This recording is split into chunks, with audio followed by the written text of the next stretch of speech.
இப்போ ஒரு முக்கியமான விஷயத்தை நாம கவனிக்கணும். இஸ்லாமிய நாடான சவுதி அரேபியாவில் கூட ஸ்பீக்கர் பயன்படுத்துறதுல எவ்வளவு கடுமையான சட்டத்திட்டங்கள் இருக்கு தெரியுமா?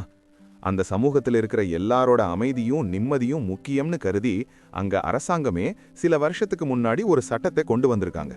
அந்த சட்டம் என்ன சொல்லுதுன்னா, தொழுகைக்கான அழைப்பு, அதாவது பாங்கு சொல்றதுக்கு மட்டும்தான் வெளியில கேட்கிற ஸ்பீக்கரை பயன்படுத்தணும். அதுக்கும் ஒரு குறிப்பிட்ட அளவு சத்தம், வால்யூம் லிமிட் தான் வைக்கணும். மற்றபடி தொழுகை நடத்துறது, பயான் பேசுறது, மற்ற உரைகள் எல்லாமே பள்ளிவாசலுக்கு உள்ள இருக்கிறவங்களுக்கு மட்டும் கேட்கிற மாதிரி உள்ளுக்குள்ள இன்டோர் ஸ்பீக்கர்ஸ்ல மட்டும்தான் ஒலிக்கணும். வெளியில கேட்கவே கூடாது. இந்த விதிகளை அங்க அவ்வளவு கண்டிப்பா ஃபாலோ பண்றாங்க. யாராவது விதியை மீறினா அவங்க மேல முறையான நடவடிக்கையும் எடுக்கிறாங்க. இப்ப யோசிச்சு பாருங்க, குரான் காட்டுற வழியும் இதான், இஸ்லாமிய நாடுகளோட நடைமுறையும் இதான். இப்படி இருக்கும்போது நம்ம ஊர்ல மட்டும் இறைவணக்கம்ங்கிற பேர்ல சமூக அமைதிக்கு பாதிப்பு உண்டாக்குறது எந்த வகையிலங்க நியாயம்? இதை நாம ஒவ்வொருத்தரும் மனசாட்சியோட சிந்திச்சு பார்க்கணும். இன்னொரு விஷயத்தையும் நான் தெளிவுபடுத்திடுறேன்.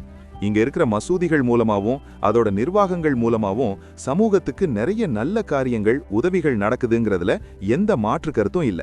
மசூதிகள்ல நன்மையே நடக்கலன்னு நாம இங்க வாதாட வரல.